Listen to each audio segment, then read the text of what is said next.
ಭಗವಂತನಿಂದ ಸುಶಿಕ್ಷಿತರಾದಂತಹ ಶುಕಾಚಾರ್ಯರು ಪರೀಕ್ಷಿತ್ ರಾಜರ ಹತ್ರ ಬಂದಿದ್ದಾರೆ. ಎಷ್ಟು ಸುಶಿಕ್ಷಿತರು ಅಂತಂದರೆ ಯಾವುದರ ಮೇಲೂ ಸ್ಪೃಹೆ ಇಲ್ಲದಿದ್ದವರು ಶುಕಾಚಾರ್ಯರು. ಶರೀರದ ಮೇಲೂ ಅಭಿಮಾನ ಇಲ್ಲದೇ ಇದ್ದವರು. ಯಾಕೆ ಅಂದರೆ ಭಗವಂತನ ಅಪರೋಕ್ಷ ಜ್ಞಾನ ಇರುವವರು. ದೇವರ ಜ್ಞಾನ ಪಕ್ವವಾದ್ದು ಬಂದದ್ದರಿಂದ ಯಾವ ಅಪೇಕ್ಷೆನೂ ಇಲ್ಲ. ಹಾಗಾಗಿ ವ್ಯಾಸರು ಶುಕಾಚಾರ್ಯರ ಬೆನ್ನ ಹಿಂದೆ ಓಡಿಕೊಂಡು ಬಂದರಂತೆ. ಶುಕಾಚಾರ್ಯರು ಆಶ್ರಮ ಬಿಟ್ಟು ಹೊರಟ್ರೆ ಯಾವುದೂ ಬೇಡ ಅಂತ ವಿರಕ್ತಿಯಿಂದ ಓಡಿದರೆ ವ್ಯಾಸರು ಓಡಿಕೊಂಡು ಬಂದರಂತೆ.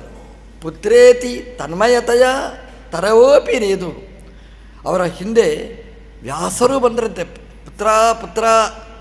ಏನು ಸೌಭಾಗ್ಯ ನೋಡಿ ಶುಕಾಚಾರ್ಯರದ್ದು. ನಮ್ಮಪ್ಪ ದೇವರು ವ್ಯಾಸರು ಬಾದರಾಯಣರು ಮಗ ಅಂತ ಬಾಯಿ ತುಂಬ ಕರಿಬೇಕಾದರೆ ಅದೆಷ್ಟು ಭಾಗ್ಯ. ಯಾರಿಗೆ ಸಿಗುತ್ತೆ ಇಂತಹ ಭಾಗ್ಯ?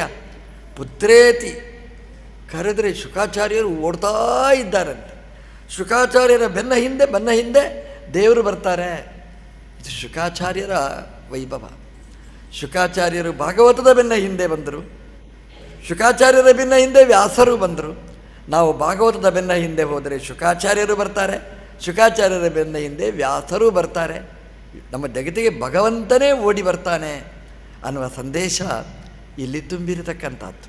ಹಾಗಾಗಿ ಶುಕಾಚಾರ್ಯರು ಗಂಗಾ ತೀರಕ್ಕೆ, ಪರೀಕ್ಷಿತ್ ರಾಜರು ಗಂಗಾ ತೀರಕ್ಕೆ ಬಂದರೆ ವ್ಯಾಸಪುತ್ರ ತತ್ರ ಅಭವತ್. ಶುಕಾಚಾರ್ಯರು ಅಲ್ಲಿ ಬಂದು ನೆಲೆಸಿದರಂತೆ. ಪರೀಕ್ಷಿತ್ ಶುಕಾಚಾರ್ಯರಿಗೆ ಮೆಸೇಜ್ ಕಳಿಸಲಿಲ್ಲ, ವಾಟ್ಸಪ್ ಕಳಿಲಿಲ್ಲ, ಒಂದು ಫೋನ್ ಮಾಡಲಿಲ್ಲ, ಮಿಸ್ ಕಾಲ್ ಕೊಡಲಿಲ್ಲ. ಶುಕಾಚಾರ್ಯರು ಬಂದರು ನೋಡಿ. ಒಳಗಿಂದಲೇ ಮೊಬೈಲ್ ಆನ್ ಮಾಡಿದರು, ಮನಸ್ಸಿನಿಂದ ಕರೆದರು. ಶುಕಾಚಾರ್ಯರು ತಯಾರಾಗಿ ನಿಂತರು. ನನಗೆ ಸಾಧನೆ ಮಾರ್ಗ ಬೇಕು, ಸಾಧನೆ ಪಥವನ್ನು ತೋರಿಸುವವರು ಬೇಕು. ಒಳಗಿನಿಂದ ಮನಸ್ಸಿನಿಂದ ಪ್ರಾರ್ಥನೆ ಮಾಡಿದರು ಪರೀಕ್ಷಿತ್ ರಾಜರು. ತತ್ರಾಭವತ್ ವ್ಯಾಸಪುತ್ರ. ಶುಕಾಚಾರ್ಯರು ಬಂದರು ಅಂತ ಹೇಳುವುದಿಲ್ಲ. ವ್ಯಾಸಪುತ್ರ ಅಂದರೆ ವ್ಯಾಸರು ಅಂದರೆ ತತ್ವಜ್ಞಾನ, ಅದನ್ನೇ ಮೈಗೂಡಿಸಿಕೊಂಡ ಶುಕಾಚಾರ್ಯರು ಬಂದರು. ಶುಕಾಚಾರ್ಯರು ಅಂತಂದರೆ ಭಾಗವತಮಯ. ಇಡೀ ಭಾಗವತವೇ ಅಲ್ಲಿ ಓಡೋಡಿ ಬಂತು. ಒಳಗಿನಿಂದ ನಮಗೆ ಪ್ರಾರ್ಥನೆ ಇರಬೇಕು, ಮನಸ್ಸು ಹಾಗಿರಬೇಕು.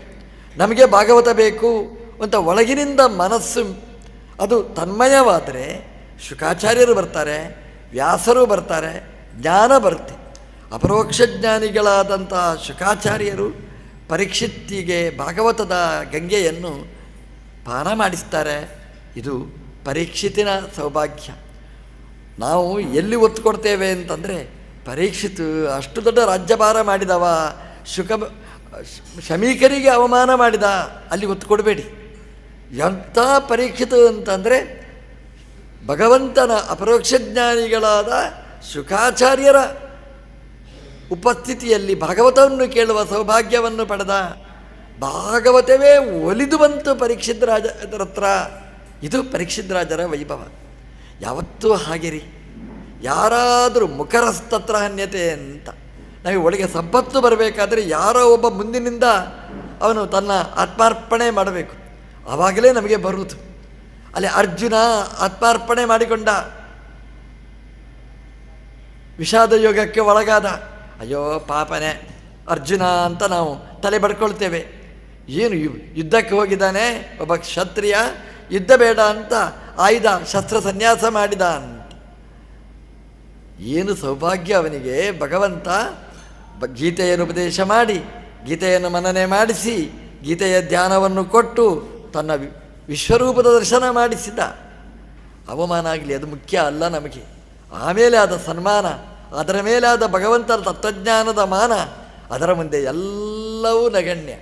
ನಾವು ದೇವರ ಮುಂದೆ ಅವಮಾನ ಪಡೀಬೇಕು, ಆಗ ಸಮ್ಮಾನ ನಮಗೆ ಸಿಗುತ್ತೆ. ಎಲ್ಲೆಲ್ಲಿಯೋ ಅವಮಾನ, ಎಲ್ಲೆಲ್ಲಿಯೋ ಸಮ್ಮಾನ, ನಮಗದು ಬೇಡ. ಭಗವಂತನ ಜ್ಞಾನ ನಮಗೆ ಬೇಕು. ಶುಕಾಚಾರ್ಯರ ಮುಂದೆ ಕೂತು ಭಾಗವತ ಕೇಳುವ ದೊಡ್ಡ ಸೌಭಾಗ್ಯ ಪರೀಕ್ಷಿತರಾಜರಿಗೆ ಬಂತು. ಅವ್ರದ್ದು ಬೇಡಿಕೆ ಒಂದೇ, ನಾನು ಮುಮೂರ್ಷು, ನನಗೆ ಪಾಠ ಹೇಳಿ, ಅದು ಬಿಟ್ಟರೆ ಮತ್ತೇನೂ ಇಲ್ಲ, ನನಗೆ ಭಗವಂತನ ಕಡೆಗೆ ಹೋಗಬೇಕು, ಸರಿಯಾದ ಪಥ ತೋರಿಸಿ ಅಂತ. ಯಾರು ತೋರಿಸಬೇಕು? ಯಾರು ಭಗವಂತನ ಅಪರೋಕ್ಷ ಜ್ಞಾನಿಗಳು ಅವರೇ ಭಗವಂತನ ಮಾರ್ಗ ತೋರಿಸಬೇಕು ಹೊರತು ಭಗವಂತನನ್ನು ನೋಡದಿದ್ದವರು ಭಗವಂತನ ಪಥ ತೋರಿಸುವುದು ಹೇಗೆ? ಹಾಗಾಗಿ ಭಗವದ್ ಅಪರೋಕ್ಷ ಜ್ಞಾನವನ್ನು ಪಡೆದ ಶುಕಾಚಾರ್ಯರೇ ಬಂದ್ರಂತೆ. ಪರೀಕ್ಷಿತ್ ಕೈ ಹಿಡಿದು ಕರ್ಕೊಂಡು ಹೋಗಿ ಭಗವಂತನ ಹತ್ರ ಸೇರಿಸಿದ ಕೀರ್ತಿ ಅದು ಪರೀಕ್ಷಿತಿಗೆ ಸಿಗ್ತದೆ. ಶುಕಾಚಾರ್ಯರ ಮುಂದೆ ತನ್ನ ಭಿನ್ನಹವನ್ನು ಇಟ್ಟ, ನನಗೆ ಭಗವಂತ ಬೇಕು ನನಗೆ ಅಂತ ಪರೀಕ್ಷಿತ್ ರಾಜರಿಗೆ ಶುಕಾಚಾರ್ಯರು ಉಪದೇಶ ಮಾಡ್ತಾರೆ. ಶುಕಾಚಾರ್ಯರು ಅವನಿಗೆ ವೈರಾಗ್ಯ ಇದೆ, ಇನ್ನಷ್ಟು ದೃಢೀಕರಿಸ್ತಾರೆ. ಈ ಕಬ್ಬಿಣ ಅದನ್ನು ಬಗ್ಗಿಸಬೇಕು. ಆದಿತ ನಮ್ಮ ಕೈಯೇ ಮುರಿದು ಹೋಗುತ್ತೆ ಹೊರತು ಕಬ್ಬಿಣ ಬಾಗುವುದಿಲ್ಲ, ಬಿಸಿ ಮಾಡಬೇಕು. ಕೆಂಡದಿಂದ ಬಿಸಿ ಆಯಿತು ಅಂತಂದರೆ ನೀವು ಎಲ್ಲಿ ಹೊಡೆದರೂ ಆ ಕಬ್ಬಿಣವನ್ನು ಬಗ್ಗಿಸ್ಲಿಕ್ಕಾಗುತ್ತೆ. ಪರೀಕ್ಷಿತಿಗೆ ಸರಿ ಬಿಸಿ ಮಾಡಿದ್ದಾರೆ. ಅದು ಎಷ್ಟು ಬಿಸಿಯಾಗಿದೆ ಅಂದರೆ ಹೇಗೆ ಬೇಕಾದರೂ ಅದನ್ನು ಬೆಂಡ್ ಮಾಡಲಿಕ್ಕಾಗುತ್ತೆ ಇವತ್ತು. ಅಂತಹ ಕ್ಷಣದಲ್ಲಿ ಪರೀಕ್ಷಿತ್ ಇದ್ದಾನೆ. ಯಾಕೆ ಅಂತಂದರೆ ಅಲ್ಲಿ ಅವಮಾನ ಪಡೆದು ರಾಜ್ಯವನ್ನು ಬಿಟ್ಟು ಯಾವುದು ಬೇಡ ಅಂತ ವಿರಕ್ತಿಯ ಅಗ್ನಿಯಿಂದ ದಗ್ಧನಾಗಿದ್ದಾನೆ ಪರೀಕ್ಷಿತ್. ಶುಕಾಚಾರ್ಯರ ಕೈಗೆ ಸಿಕ್ಕಿದ ಬೇಕಾದ ಪ್ರತಿಮೆಯನ್ನು ತಯಾರು ಮಾಡ್ತಾರೆ ಶುಕಾಚಾರ್ಯರು. ಇಂತಹ ವೈರಾಗ್ಯವನ್ನು ಕೊಟ್ಟು ಆ ವೈರಾಗ್ಯವನ್ನು ದೃಢಪಡಿಸಿ ತತ್ವಜ್ಞಾನವನ್ನು ಕೊಟ್ಟು ಅವನಿಗೆ ಧ್ಯಾನವನ್ನು ಮಾಡಿಸಿ ಭಗವಂತನ ಹತ್ರ ಕರ್ಕೊಂಡು ಹೋಗುವ ಸುಯೋಗವನ್ನು ಶುಕಾಚಾರ್ಯರು ಕಲ್ಪಿಸ್ತಾರೆ. ಶುಕಾಚಾರ್ಯರು ಹೇಳ್ತಾರೆ, ನಾವು ಪ್ರಾಣಾಯಾಮ ಮಾಡಬೇಕು, ಅಲ್ಲಿಂದ ಕ್ಲಾಸ್ ಮಾಡ್ತಾರೆ. ನಮಗೆ ಸಾಧನೆ ಎಲ್ಲಿಂದ ಪ್ರಾರಂಭ ಅಂದರೆ ಪ್ರಾಣಾಯಾಮದಿಂದ. ಒಳಗಿನ ಮನಸ್ಸು ಶುದ್ಧಿಯಾಗಬೇಕಾದ್ರೆ ಅಲ್ಲಿ ಆ ಪ್ರಾಣಗಳ ಇಂದ್ರಿಯಗಳ ನಿಯಮನೆ ಮೊದಲಾಗಬೇಕಾದ್ದು. ಇಂದ್ರಿಯ ನಿಯಮನೆ ಮಾಡಬೇಕು. ಇಂದ್ರಿಯ ನಿಯಮನೆ ಆಗಬೇಕಾದ್ರೆ ಬೇರೆ ಬೇರೆ ಮಾರ್ಗಗಳು. ಇಂದ್ರಿಯಗಳನ್ನು ಸರಿಯಾದ ದಾರಿಯಲ್ಲಿ ಕರ್ಕೊಂಡೋಗೋದು ಸುಲಭ ಅಲ್ಲ. ಇಂದ್ರಿಯವೇ ನಮ್ಮನ್ನು ಆಳುತ್ತೆ. ಕುದುರೆ ಮೇಲೆ ಕೂತ್ಕೊಳ್ಳಿ, ಗೊತ್ತಾಗುತ್ತೆ ನಿಮಗೆ. ಕುದುರೆ ನಾವು ಹೇಳಿದಾಗ ಕೇಳುವುದಲ್ಲ, ಕುದುರೆ ಹೇಳಿದಾಗೆ ನಾವು ಕೇಳ್ತೇವೆ. ಕುದುರೆ ಹೊತ್ತು ಹಾಕುತ್ತೆ ನಮ್ಮನ್ನು. ಸೊಂಟ ಬಿರಿದಾಗಲೇ ಗೊತ್ತು, ಈ ಪ್ರಯಾಣ ಕಷ್ಟ ಅಂತ. ಅದಕ್ಕಿಂತ ಕಷ್ಟ ಕ್ಲಿಷ್ಟ ಈ ಕುದುರೆಯ ಜೊತೆಗೆ ಸಾಗುವುದು. ಇಂದ್ರಿಯಾಣಿ ಹಯಾನಾಹು, ಇಂದ್ರಿಯ ಕುದುರೆಗಳು. ಆ ಇಂದ್ರಿಯ ಕುದುರೆಗಳನ್ನು ನಿಯಮನೆ ಮಾಡಬೇಕು. ನಿಯಮನೆ ಮಾಡಬೇಕಾಗಿದ್ದರೆ ಅದಕ್ಕೆ ಮಾರ್ಗ ಹೇಳ್ತಾರೆ. ಒಂದು ಪ್ರಾಣಾಯಾಮ, ಪ್ರಾಣಾನಾಮ ಆಯಾಮ. ಆ ಪ್ರಾಣಗಳನ್ನು ನಿಯಮನೆ ಮಾಡಬೇಕು ಅಂತ. ಅದಕ್ಕೇನು ಮಾಡಬೇಕು? ರೇಚಕ, ಪೂರಕ, ಕುಂಭಕ, ಮಂತ್ರಗರ್ಭಿತವಾದ ಪ್ರಾಣಾಯಾಮಗಳನ್ನು ಮಾಡಬೇಕು. ಪ್ರಾಣಾಯಾಮ ಮಾಡಿದ್ದರಿಂದ 2 ಲಾಭಗಳು ನಮಗೆ. ಒಂದು, ದೇಹದಲ್ಲಿ ಲಾಘವ, ದೇಹದಲ್ಲಿ ಲಘುತ್ವ ಬರುತ್ತೆ. ಬೇಡವಾದ ಗಾಳಿಗಳು ಹೊರಗೆ ಹೋಯಿತು ಅಂತಂದರೆ, ಬೇಡವಾದ ಕಸ ಹೊರಗೆ ಹೋಯಿತು ಅಂತಂದರೆ ಒಳಗೆ ದೇಹ ಶುದ್ಧಿ ಆಗುತ್ತೆ, ಒಳ್ಳೆಯ ಆರೋಗ್ಯ, ಒಳ್ಳೆಯ ಲವಲವಿಕೆ ಬರುತ್ತೆ. ಅಷ್ಟೇ ಅಲ್ಲ, ಈ ಪ್ರಾಣಾಯಾಮದಿಂದ ಮನೋಬಲ ಬೆಳೆಯುತ್ತದೆ, ಮನಸ್ಸಿನಲ್ಲಿ ಏಕಾಗ್ರತೆ ಬೆಳೆಯುತ್ತದೆ, ಮನಸ್ಸಲ್ಲಿದ್ದ ಕಸಗಳೆಲ್ಲ ಹಾರಿ ಹೋಗ್ತವೆ. ನಾವು ಮರದಲ್ಲಿ ಅಕ್ಕಿಯನ್ನು ನಾವು ಶುದ್ಧ ಮಾಡಲಿಕ್ಕಾಗುತ್ತೆ, ಅದರ ಕಸ ಎಲ್ಲ ತೆಗೀಲಿಕ್ಕಾಗುತ್ತೆ. ಗಾಳಿಯಿಂದ ಕಸ ದೂರ ಆಗುತ್ತೆ. ಆ ಮನಸ್ಸಿನ ಕಸ ಕಶ್ಮಲಗಳು ದೂರ ಆಗಬೇಕಾದ್ರೆ ಪ್ರಾಣಾಯಾಮ ಎಂಬುದು ಬೇಕು. ಹಾಗಾಗಿ ನೋಡಿ, ಜಪ ಎಲ್ಲೆಲ್ಲಿ ಹೇಳ್ತಾರೆ ಅಲ್ಲೆಲ್ಲ ಪ್ರಾಣಾಯಾಮ ಕಂಪಲ್ಸರಿ. ನಾವು ಎಷ್ಟು ಮಂತ್ರ ಜಪ ಮಾಡ್ತೇವೆ, ಅದಕ್ಕೆ ಜಪಕ್ಕೆ ಪೂರಕವಾಗಿ ಪ್ರಾಣಾಯಾಮ ಎಂಬುದು ಅತ್ಯಗತ್ಯವಾಗಿರತಕ್ಕಂಥದ್ದು. ಅಂತಹ ಪ್ರಾಣಾಯಾಮದ ಬಗ್ಗೆ ಶುಕಾಚಾರ್ಯರು ತುಂಬ ಒತ್ತು ಕೊಟ್ಟು ಹೇಳ್ತಾರೆ. ಯಾಕೆಂತಂದರೆ ನಮ್ಮ ಪ್ರಾಣಾಯಾಮದಿಂದ ಮನಸ್ಸು ಸ್ಥಿರವಾದರೆ, ಇಂದ್ರಿಯಗಳು ಸ್ಥಿರವಾದರೆ, ದೇಹ ಸ್ಥಿರವಾದರೆ ಅದೆಲ್ಲವನ್ನು ನಾವು ಕೇಳಲಿಕ್ಕಾಗುತ್ತೆ. ಒಂದು ವೇಳೆ ಮನಸ್ಸು ಸ್ಥಿರ ಆಗಲಿಲ್ಲ ಅಂತಂದರೆ ನಾವು ಹೇಳಿದ್ದು ಕೇಳಲಿಕ್ಕಾಗುವುದೇ ಇಲ್ಲ. ಅದು ಗೊತ್ತಾಗುತ್ತೆ ನಮಗೆ. ನಾವು ಹೇಳಿದ್ದು ಕೇಳ್ತೀರಿ ಕೇಳುವುದಿಲ್ಲ ಅಂತ ಹೇಗೆ ಗೊತ್ತಾಗುತ್ತೆ ಅಂತಂದರೆ, ದೇಹ ಅಲ್ಲಾಡ್ತಾ ಇದೆ, ದೇಹ ಕಂಪಿಸ್ತಾ ಇರ್ತದೆ, ಕೈ ಅಲ್ಲಾಡ್ತಾ ಇದೆ, ಪಾಪ ಎಲ್ಲಿಯೋ ಶ್ರಮ ಪಡ್ತಾ ಇದ್ದಾರೆ, ಅದು ಅರ್ಥ ಆಗುತ್ತೆ ನಮಗೆ.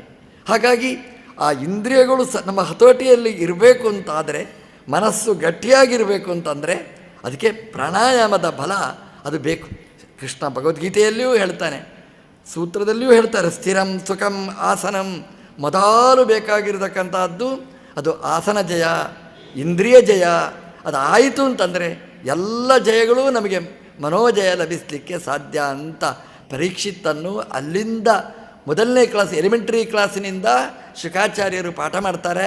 ಪ್ರಾಣಾಯಾಮದ ಬಗ್ಗೆ ಮಾಹಿತಿಯನ್ನು ನೀಡಿ ಅವನಿಗೆ ಹೇಳ್ತಾರೆ, ಪ್ರಾಣಾಯಾಮ ಮಾಡು, ಮನಸ್ಸನ್ನು ನಿಯಮನೆ ಮಾಡು. ಈ ಎಲ್ಲ ಆಹಾರ ನಿಯಮನೆ ಯಾಕೆ ಅಂತಂದರೆ ಮನಸ್ಸಿನ ನಿಯಮನೆಗೋಸ್ಕರ. ಈ ದೇಹ ಬಾರಾದಾಗ ಮನಸ್ಸೇ ಬಾರಾಗಿ ಬಿಡ್ತದೆ. ಹಾಗಾಗಿ ದೇಹದ ಲಘುತ್ವ, ಅದರಿಂದ ಮನಸ್ಸಿನ ಲಾಘವ, ಅದರಿಂದ ಇಂದ್ರಿಯಗಳೆಲ್ಲ ನಾವು ಹೇಳಿದಾಗೆ ಕೇಳುತ್ತೆ. ಆ ಒಳಗಿನಿಂದ ಮನಸ್ಸೇ ಸ್ಟೇರಿಂಗ್ ಹಿಡಿಯುವಂಥದ್ದು. ಕಣ್ಣಿಗೆ ಅದನ್ನು ನೋಡು ಇದನ್ನು ನೋಡು ಅಂತ ಒಳಗಿಂದ ಮನಸ್ಸಿನ ಕುಚೋದ್ಯ. ಮನಸ್ಸು ಹತೋಟಿಯಲ್ಲಿ ಬಂದರೆ ಇಂದ್ರಿಯಗಳು ನಿಯಮನೆಗೆ ಬರಲಿಕ್ಕೆ ಸಾಧ್ಯ. ಮನೋನಿಯಾಮಕರಾದ ರುದ್ರಾವತಾರರಾದ ಶುಕಾಚಾರ್ಯರು ಪರೀಕ್ಷಿತ್ತಿನ ಮನಸ್ಸಿನ ಬಗ್ಗೆ ಮಾರ್ಗದರ್ಶನವನ್ನು ಮಾಡಿ ಅವನಿಗೆ ಹೇಳ್ತಾರೆ, ನೋಡು ಪರೀಕ್ಷಿತ್, ನಾವು ಭಗವಂತನನ್ನು ಧ್ಯಾನ ಮಾಡಬೇಕು ಅಂತ ಸುಲಭ ಸಾಧ್ಯ ಅಲ್ಲ. ದೇವರು ಸರ್ವತ್ರ ವ್ಯಾಪ್ತನಾದವ. ಆ ವ್ಯಾಪ್ತನಾದ ದೇವರನ್ನು ನಮ್ಮ ಪುಟ್ಟ ಮನಸ್ಸಲ್ಲಿ ಅದು ಹೇಗೆ ನಾವು ಸೆರೆ ಹಿಡಿಯಲಿಕ್ಕೆ ಸಾಧ್ಯ? ಅದನ್ನು ತೋರಿಸಿಕೊಡ್ತಾರೆ ಅವರು.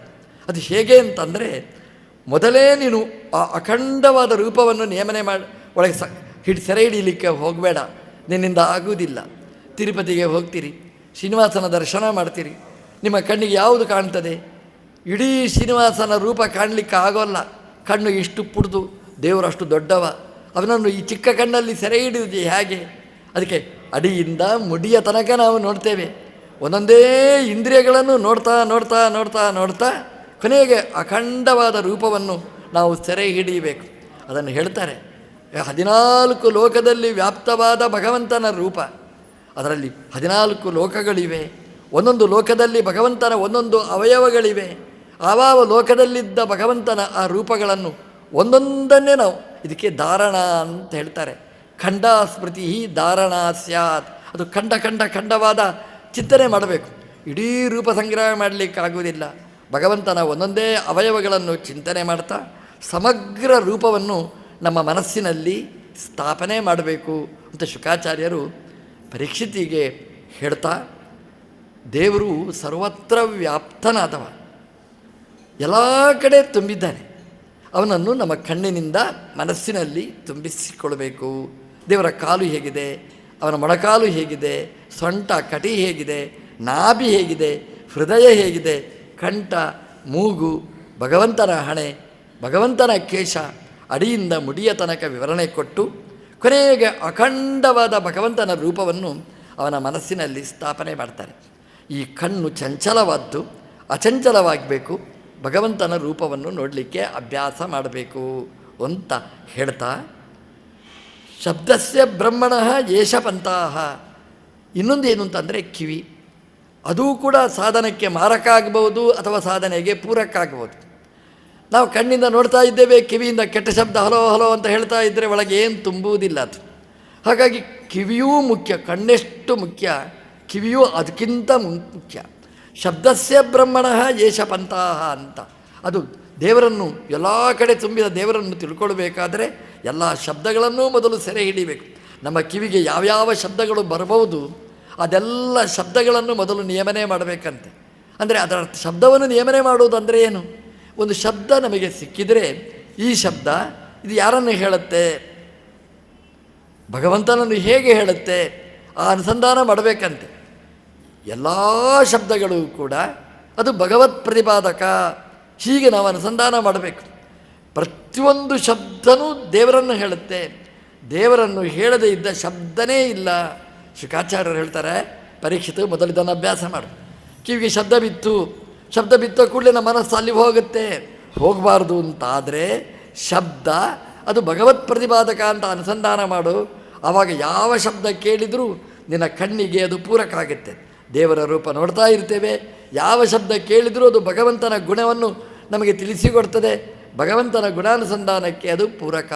ಅಂದರೆ ಭಗವಂತನ ಆ ವಿಶ್ವರೂಪ ದರ್ಶನಕ್ಕೆ ಈ ಶಬ್ದಗಳ ವಿಶ್ವ ಸಮನ್ವಯ ಅದು ಪೂರಕ ಆಗುತ್ತೆ ಅಂತ ವ್ಯಾಸರು ಬ್ರಹ್ಮಸೂತ್ರದಲ್ಲಿ ಇದನ್ನು ಪ್ರಥಮಾಧ್ಯಾಯದಲ್ಲಿ ಮಾಡಿ ತೋರಿಸಿದ್ದನ್ನು ಶ್ರೀಮದ್ ಆಚಾರ್ಯರು ಅನುವ್ಯಾಖ್ಯಾನಾದಿ ಗ್ರಂಥಗಳಲ್ಲಿ ವಿವರಣೆ ಮಾಡಿ ತೋರಿಸ್ತಾರೆ. ಶಬ್ದಗಳು ಭಗವಂತನನ್ನು ಹೇಗೆ ಪ್ರತಿಪಾದನೆ ಮಾಡ್ತದೆ ಅಂತ. ಒಳ್ಳೆಯ ಶಬ್ದಗಳಷ್ಟೇ ಭಗವಂತನನ್ನು ಪ್ರತಿಪಾದನೆ ಮಾಡುವುದಲ್ಲ. ನಾವು ಬೈಯುವ ಶಬ್ದಗಳಿವೆ, ಹೊಲಸು ಶಬ್ದಗಳಿವೆ, ಅದೆಲ್ಲ ಭಗವಂತನಲ್ಲಿ ಸಮನ್ವಯ ಮಾಡಿ ತೋರಿಸಿದ್ದಾರೆ. ದೇವರಿಗೆ ಹೊಲಸಾದ ಜಾಗ ಅಂತಿಲ್ಲ, ದೇವರಿಗೆ ಹೊಲಸಾದ ಶಬ್ದ ಅಂತಿಲ್ಲ. ದೇವರು ಸರ್ವತ್ರ ವ್ಯಾಪ್ತ ಅಲ್ವಾ, ಆದರೆ ಗಲೇಜಿನ ಜಾಗದಲ್ಲಿ ಇರುವುದಿಲ್ವ? ನಮಗದಷ್ಟೇ ಗಲೇಜು. ದೇವರು ಅದನ್ನು ಶುದ್ಧ ಮಾಡುವ ಶಕ್ತಿ ಉಳ್ಳವ ಭಗವಂತ. ಕಷ್ಪಲವನ್ನು ಶುದ್ಧ ಮಾಡುವುದೇ ಭಗವಂತನ ಸಾಮರ್ಥ್ಯ. ಅದೇ ಶಬ್ದ ಅದು ಕೆಟ್ಟದಿರ್ತದೆ. ಎಷ್ಟು ಒಳ್ಳೆಯದಾಗಿ ಭಗವಂತ ಅದನ್ನು ಗ್ರಹಿಸ್ತಾನೆ. ದುಃಖ ಅಂತ ಶಬ್ದ ಇದೆ, ದುಃಖಿ ಅಂತ ಶಬ್ದ ಇದೆ, ಅದನ್ನು ಭಗವಂತ ತಂದು ಅಂತ ಹೇಳ್ತಾನೆ ಅಂತ. ಯಾರಾದರೂ ನಿಮಗೆ ದುಃಖಿ ರೋಗಿ ಅಂತ ಹೇಳಿದ್ರೆ ನನಗೇನ್ರಿ ರೋಗ, ನಿಮಗೇನೇ ರೋಗ ಅಂತ ನಾವು ಹೇಳ್ತೇವೆ. ರೋಗ ಇದೆ, ಒಪ್ಪಿಕೊಳ್ಳಿ ತಯಾರಿಲ್ಲ ನಾವು. ದೇವರು ಹೇಳ್ತಾನೆ ನಾನು ರೋಗಿ ಅಂತ ಹೇಳಿ, ದುಃಖಿ ಅಂತ ಹೇಳಿ ಖುಷಿಯಾಗಿ ಎಂಜಾಯ್ ಮಾಡ್ತಾನೆ ಅಂತ. ಯಾಕೆ ದುಃಖಿ ಅಂತಂದರೆ ನಿಮಗೆ ದುಃಖ ಕೊಡುವವ ನಾನೇ ಅಂತ ಅದಕ್ಕೆ ಅರ್ಥ. ದೇವರು ರೋಗಿ ಅಂದರೆ ರೋಗ ಕೊಡುವವ, ರೋಗ ಪರಿಹಾರ ಮಾಡುವವ ನಾನು ಅಂತ ಅರ್ಥ. ದುಃಖಿ ಅಂದರೆ ದುಃಖ ಕೊಡುವವ, ದುಃಖವನ್ನು ದೂರ ಮಾಡುವವ. ದುಃಖಂ ನಿಯಚ್ಛತೆ ಇತಿ ದುಃಖಿ, ದುಃಖ ನಿಯಮನೆ ಮಾಡುವ ದುಃಖ ಸ್ವಾಮಿ ಅಂತ ಅರ್ಥ. ಹಾಗಾಗಿ ಹೊಲಸು ಶಬ್ದಗಳೇನಿವೆ, ನಮಗೆ ಎಲರ್ಜಿ ಶಬ್ದಗಳು ಏನಿದೆ, ಅದೆಲ್ಲ ಭಗವಂತ ಗ್ರಹಿಸ್ತಾನೆ ಅಂತ. ನನಗೆ ಬೇಕಾದ ಶಬ್ದ ಅಂತ ಭಗವಂತ ಅದನ್ನು ಸ್ವೀಕಾರ ಮಾಡ್ತಾನೆ ಅಂತ. ಹಾಗಾಗಿ ಶಬ್ದಸ್ಯ ಬ್ರಹ್ಮಣಃ ಯೇಷವಂತಹ, ಯಾವ ಶಬ್ದವನ್ನು ನೀವು ಸ್ವೀಕಾರ ಮಾಡಿ ದೇವರನ್ನು ಹೇಳದೇ ಇದ್ದ ಶಬ್ದ ಇಲ್ಲ. ನಾವು ಹೇಳ್ತೇವೆ ನೋಡಿ, ಆಕಾಶಾತ್ ಪತಿತಂ ತ್ವಯಂ ಯಥಾ ಗಚ್ಚತಿ ಸಾಗರಂ.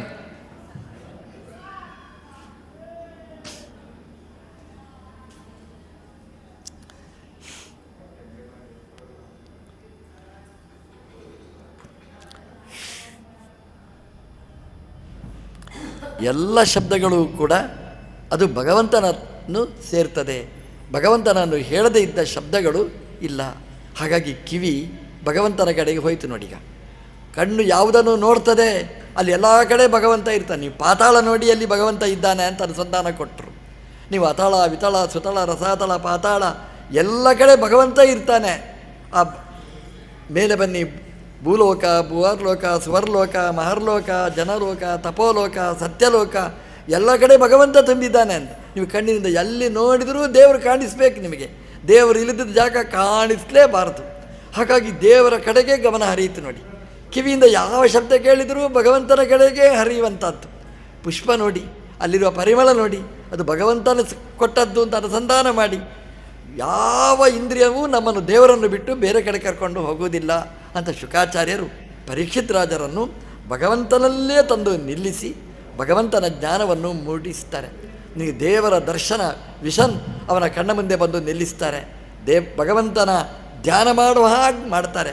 ಅವರು ಹೇಳ್ತಾರೆ, ಹೀಗೆ ಭಗವಂತನ ದರ್ಶನ ಆಗಬೇಕಾದರೆ ಭಗವಂತನ ಧ್ಯಾನ ಮೊದಲು ಖಂಡ ಸ್ಮೃತಿ ಧಾರಣೆ ಮಾಡಿ ಅದರ ಮೇಲೆ ಅಖಂಡ ಧ್ಯಾನ ಮುಚ್ಚತೆ.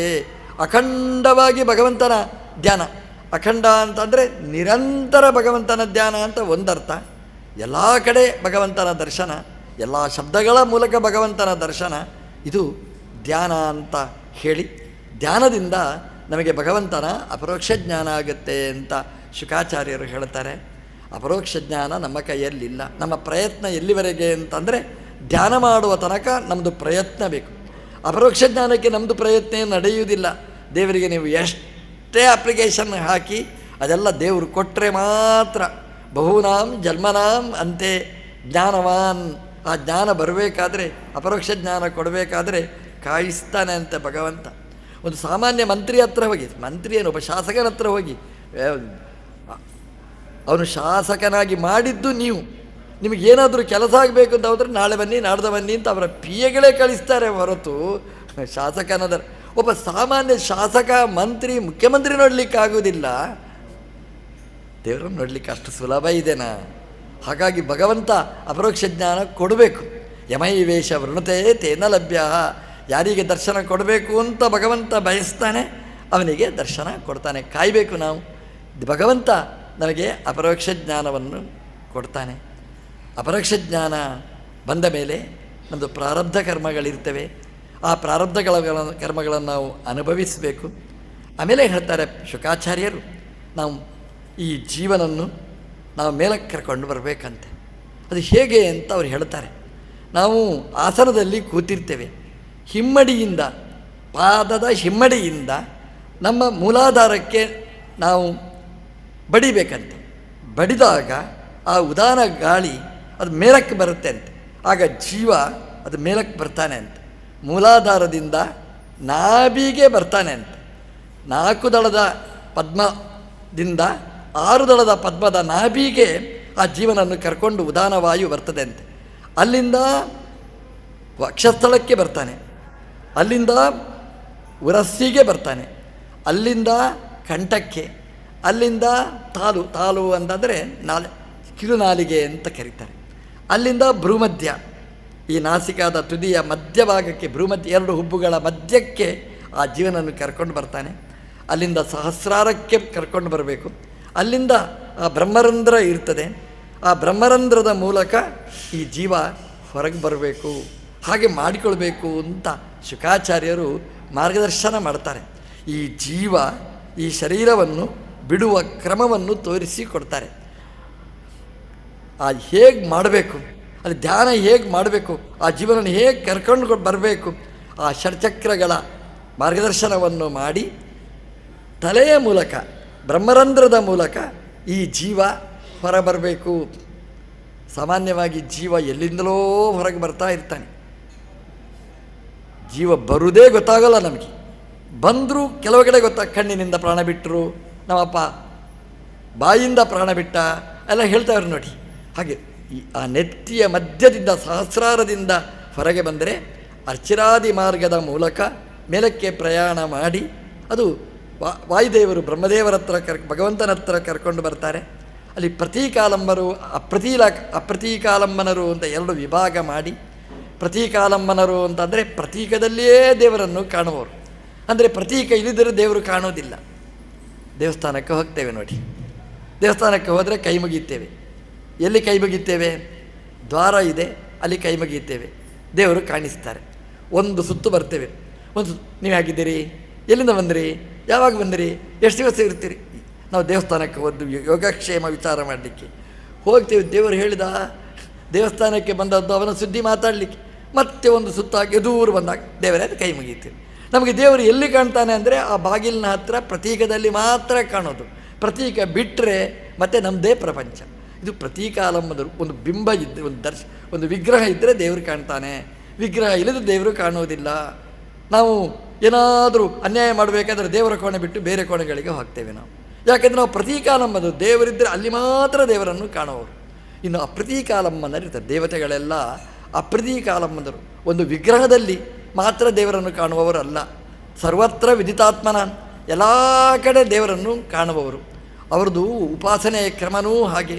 ಭಗವಂತನ ಗುಣಗಳನ್ನು ವ್ಯಾಪ್ತಿಯಿಂದ ಉಪಾಸನೆ. ಬ್ರಹ್ಮದೇವರಿದ್ದಾರೆ, ವ್ಯಾಪ್ತೋಪಾಸಕರು, ಭಗವಂತನ ಎಲ್ಲ ಗುಣಗಳನ್ನು ಉಪಾಸನೆ ಮಾಡ್ತಾರೆ. ಸರಸ್ವತಿ ಭಾರತೀಯರು ಉಪಾಸನೆ ಮಾಡ್ತಾರೆ. ಅದು ತ್ರಿವಿಕ್ರಮತ್ವಾದಿ ಗುಣಗಳನ್ನು ಬಿಟ್ಟು ಉಪಾಸನೆ ಮಾಡ್ತಾರೆ. ಯಾವ್ಯಾವ ದೇವತೆಗಳು ಎಷ್ಟೆಷ್ಟು ಗುಣಗಳನ್ನು ಉಪಾಸನೆ ಮಾಡ್ತಾರೆ ಅದನ್ನೆಲ್ಲ ಉಲ್ಲೇಖ ಮಾಡ್ತಾರೆ. ಮನುಷ್ಯರು ಸಾಮಾನ್ಯವಾಗಿ 4 ಗುಣಗಳನ್ನು ಉಪಾಸನೆ ಮಾಡಲಿಕ್ಕೆ ಅಷ್ಟು ಅಧಿಕಾರ. ಸತ್, ಚಿತ್, ಆನಂದ, ಆತ್ಮ.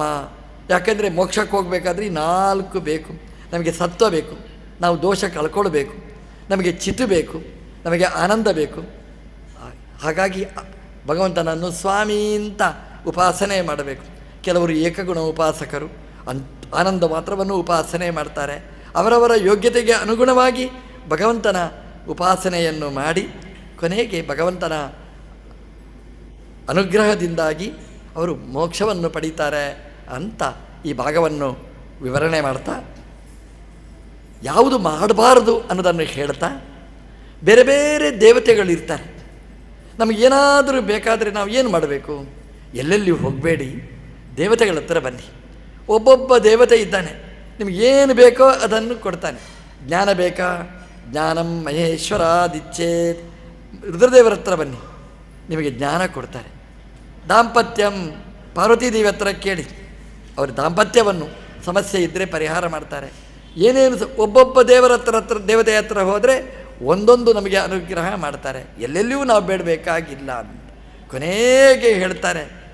ಅಕಾಮ ಸರ್ವಕಾಮವ, ಯಾವ ಕಾಮ ಇಲ್ಲ, ಎಲ್ಲ ಕಾಮಗಳಿವೆ. ನಮ್ಮ ದೇವರ ಹತ್ರ ಬನ್ನಿ, ಏನು ಬೇಕಾದರೂ ಕೊಡ್ತಾನೆ.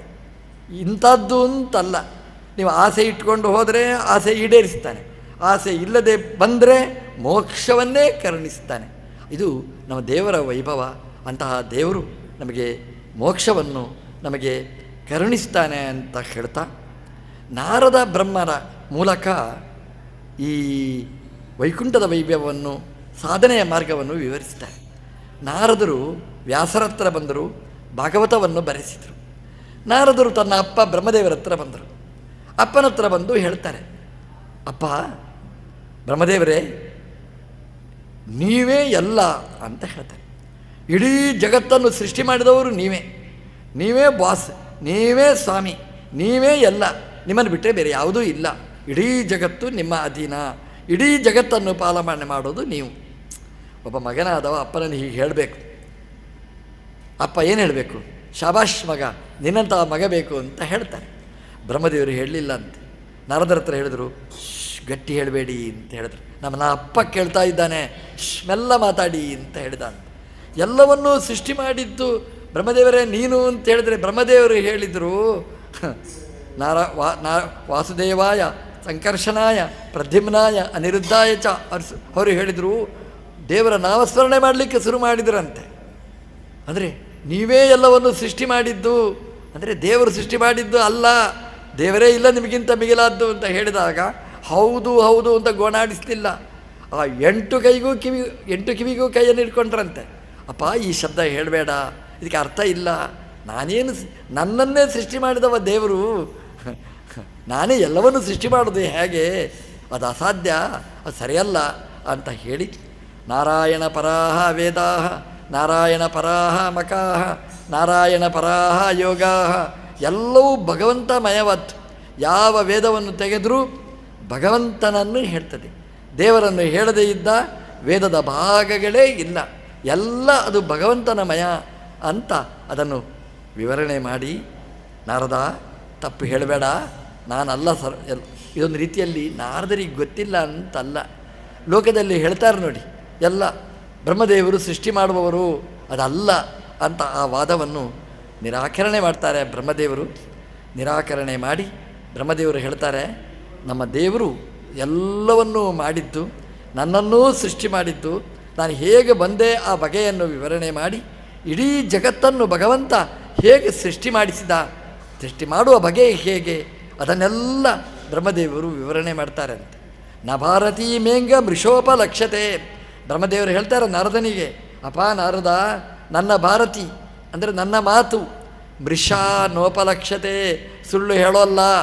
ಬ್ರಹ್ಮದೇವರು ಹೇಳ್ತಾರೆ, ನಾನು ಸತ್ಯಲೋಕದ ಅಧಿಪತಿ, ಸುಳ್ಳು ಹೇಳೋದಿಲ್ಲ, ನಾನು ಸತ್ಯನೇ ಹೇಳ್ತೇನೆ, ನನ್ನ ಮಾತು ಸುಳ್ಳಲ್ಲ. ನ ಭಾರತೀ ಮೇಂಗ ವೃಷೋಪಲಕ್ಷತೆ, ನನ್ನ ಮನಸ್ಸು ಎಂದು ವಿಪರೀತ ಜ್ಞಾನ ಉಳ್ಳದ್ದಲ್ಲ, ವಿಪರೀತ ಜ್ಞಾನ ಇಲ್ಲ. ನೋಡಿ, ನಮ್ಮ ಗುರುಗಳು ಮಧ್ವಾಚಾರ್ಯರು ಬ್ರಹ್ಮದೇವರ ಪದವಿಗೆ ಬರುವವರು, ಸತ್ಯಲೋಕವನ್ನು ಆಳುವವರು, ಸುಳ್ಳು ಹೇಳುವುದಿಲ್ಲ. ಅವರು ಹೇಳುವುದೆಲ್ಲ ಸತ್ಯವಾದ್ದನ್ನೇ ಅವರು ವಿವರಣೆ ಮಾಡುವಂಥದ್ದು. ಹಾಗಾಗಿ ನನ್ನ ಜಗತ್ತನ್ನು ಸೃಷ್ಟಿ ಮಾಡಿದವ ನಮ್ಮ ದೇವರು ಅಂತ ಹೇಳ್ತಾ, ದೇವರ ಎಲ್ಲ ವೈಭವಗಳನ್ನು ಹೇಳ್ತಾರೆ, ಭಗವಂತನ ಅವತಾರಗಳನ್ನು ಹೇಳ್ತಾರೆ.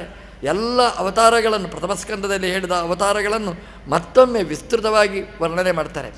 ಬ್ರಹ್ಮದೇವರು ವರ್ಣನೆ ಮಾಡುವ ವೈಭವ ತುಂಬ ಚೆನ್ನಾಗಿರ್ತದೆ. ಯಾಕೆ ಅಂತಂದರೆ, ನಾವೆಲ್ಲ ವರ್ಣನೆ ಮಾಡೋದು ಅಂದರೆ ಅಲ್ಲಿದ್ದ ಪುಸ್ತಕವನ್ನು ಓದಿ ಹೇಳೋದಷ್ಟೇ.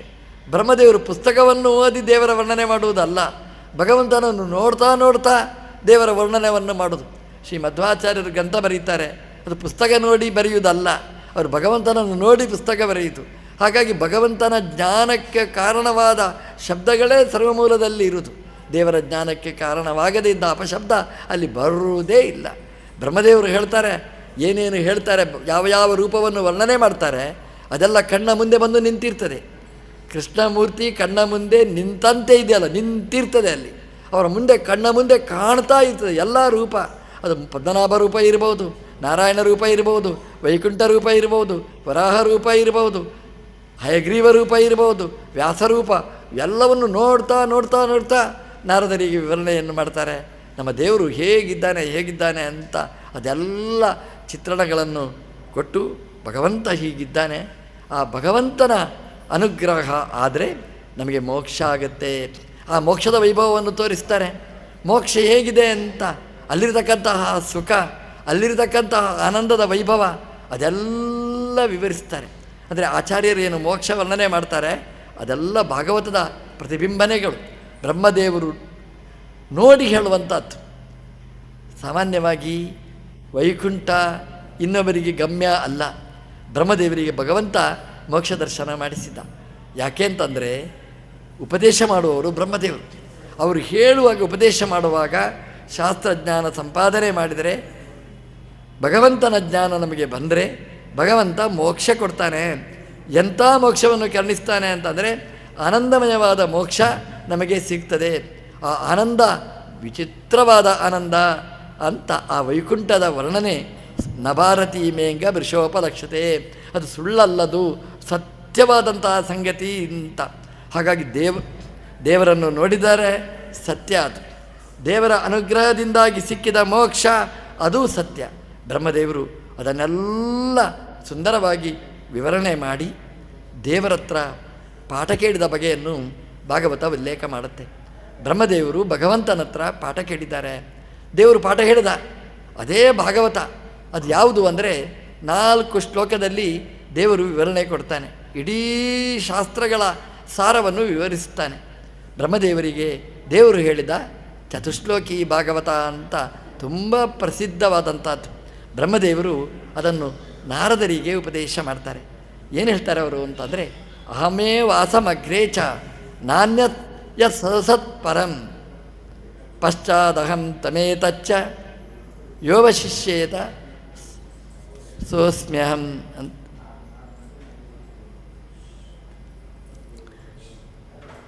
ಭಾಗವತದಲ್ಲಿ ಬ್ರಹ್ಮದೇವರು ಹೇಳುವ ಮಾತಿದ್ದು, ಭಾಗವತ ಮಾತು. ಅದು ಏನು ಹೇಳ್ತಾರೆ ಅಂತಂದರೆ, ಅಹಮೇ ವಾಸಂ ಅಗ್ರೇ ಚ. ದೇವರು ಹೇಳ್ತಾನೆ, ನಾನು ಸ್ವತಂತ್ರ. ಈ ಮೊದಲನೇ ಚಿಂತನೆ ಇದು ಬೇಕು ನಮಗೆ. ಭಗವಂತನ ಸ್ವಾತಂತ್ರ್ಯದ ಅನುಸಂಧಾನ ನಮಗೆ ಬೇಕು. ದೇವರು ಹೇಳ್ತಾನೆ, ಬ್ರಹ್ಮದೇವರು ಹೇಳ್ತಾರೆ, ನಮ್ಮ ದೇವರು ಸ್ವತಂತ್ರ.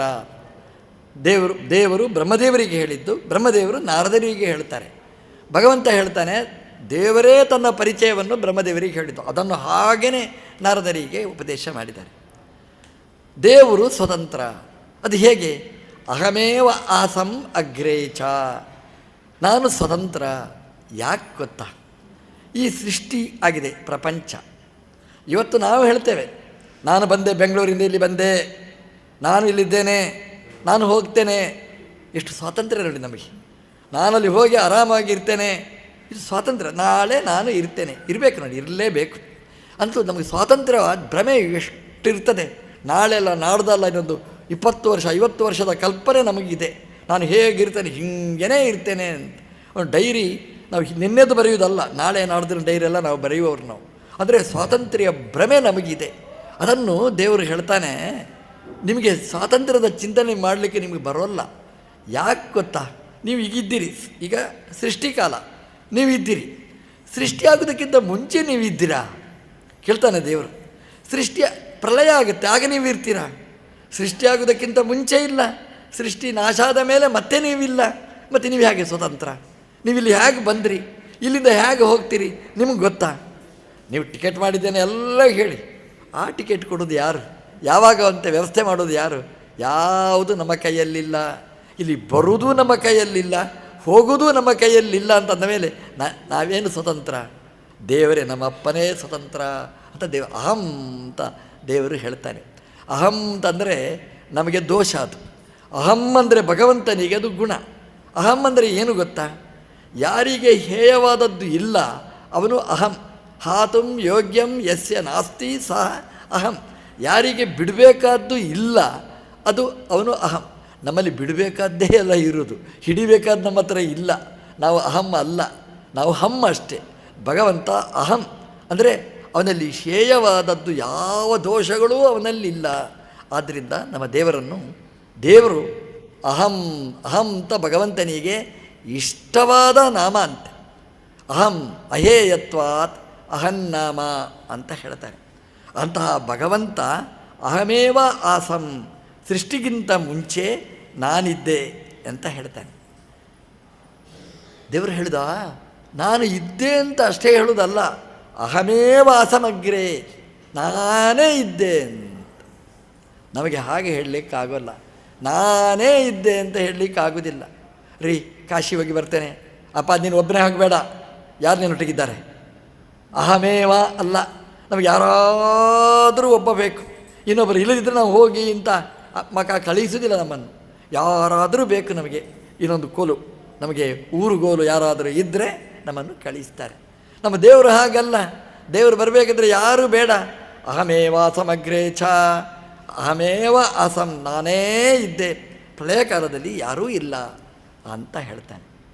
ಯೋವಶಿಷ್ಯೇತ ಸೋಸ್ಮ್ಯಂ, ಕೊನೆಗೆ ಸೃಷ್ಟಿಯೆಲ್ಲ ಮುಗಿದ ಮೇಲೆ ಅವಶಿಷ್ಯತೆ, ಉಳಿಯುವುದು ಯಾರು?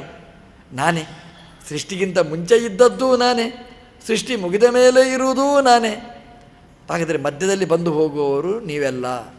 ಹಾಗಾಗಿ ನೀವೆಲ್ಲ ಸ್ವತಂತ್ರರಲ್ಲ. ನಾನು ಯಾವಾಗ ಇಲ್ಲಿ ಕಳಿಸ್ತೇನೆ ಅಲ್ಲಿ ಬರ್ತೀರಿ, ಯಾವಾಗ ಸಾಕು ಅಂತ ಲಾಕ್ ಮಾಡ್ತೇನೆ ನೀವೆಲ್ಲ ಮತ್ತೆ ಇಲ್ಲ. ಹಾಗಾಗಿ ಯೋವಶಿಷ್ಯೇತ, ಕೊನೆಗೆ ಉಳಿಯುವವನೂ ನಾನು, ನೀವು ಬರೋದಕ್ಕಿಂತ ಮುಂಚೆ ಇದ್ದವನೂ ನಾನೇ. ಹಾಗಾಗಿ ನಾನೇ ಸ್ವತಂತ್ರ. ಈ ಅನುಸಂಧಾನ ನಮಗೆ ಇರಬೇಕು. ಎಲ್ಲಿಯಾದರೂ ಮನೆಗೆ ಹೋದಾಗ ನನ್ನ ಮನೆ ಅಂತ ನಾವು ಹೇಳ್ತೇವೆ.